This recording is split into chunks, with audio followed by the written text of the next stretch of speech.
दूसरी कहानी, पति कौन। बेताल 25। यमुना के किनारे धर्मस्थान नामक एक नगर था। वहां गणाधिप नाम का राजा राज्य करता था।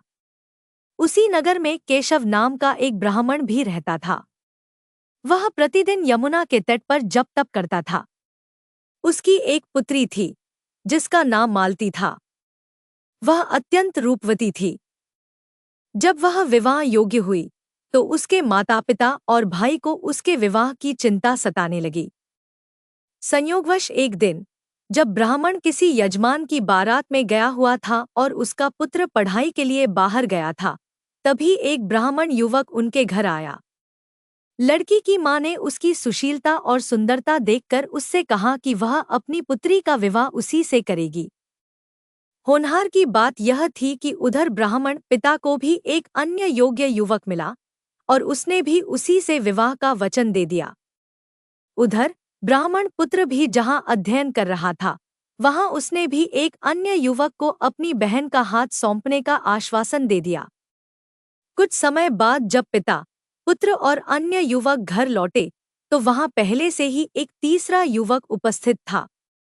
अब बड़ी समस्या उत्पन्न हो गई, मालती का विवाह किससे किया जाए। दैवयोग से इसी बीच एक भयंकर घटना घटित हुई।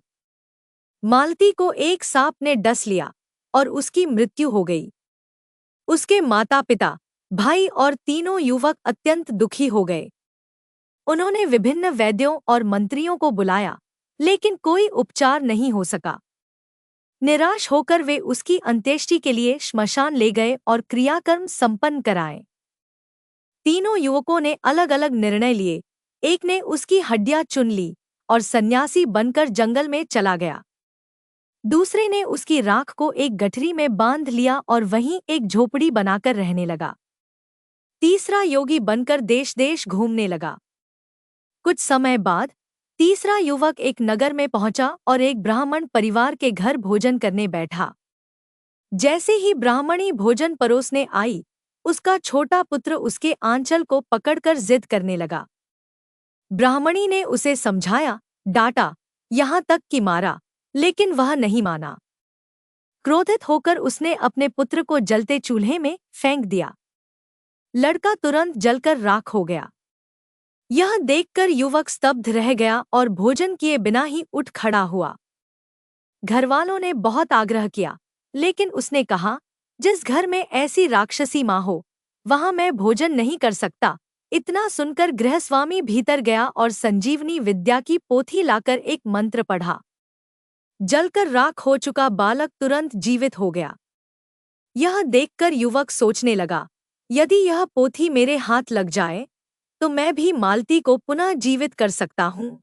रात में जब सभी सो गए तो वह चुपके से वह ग्रंथ लेकर निकल पड़ा और श्मशान घाट पहुंचा, जहां उसके अन्य दो साथी पहले से मौजूद थे।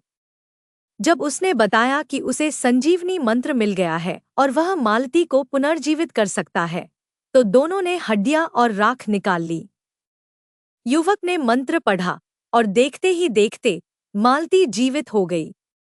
अब तीनों युवक आपस में झगड़ने लगे, मालती मेरी होगी, नहीं, वह मेरी होगी, मैंने उसे जीवन दान दिया, इसलिए वह मेरी है। इतना कहकर बेताल बोला, राजन, बताओ कि मालती किसकी पत्नी होनी चाहिए। राजा विक्रमादित्य ने उत्तर दिया, जिस युवक ने उसकी राख को अपने पास रखा और वहीं कुटिया बनाकर रहने लगा, वही उसका वास्तविक पति है। बेताल ने प्रश्न किया, क्यों? राजा बोले, जिसने हड्डियां रखीं, वह उसके पिता तुल्य हुआ। जिसने संजीवनी विद्या से पुनर्जीवित किया, वह उसके गुरु के समान हुआ।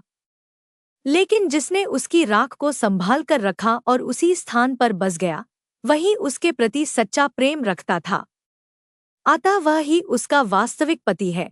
राजा का उत्तर सुनते ही बेताल पुनः पेड़ पर जाकर लटक गया और राजा को उसे पुनः पकड़कर लाना पड़ा।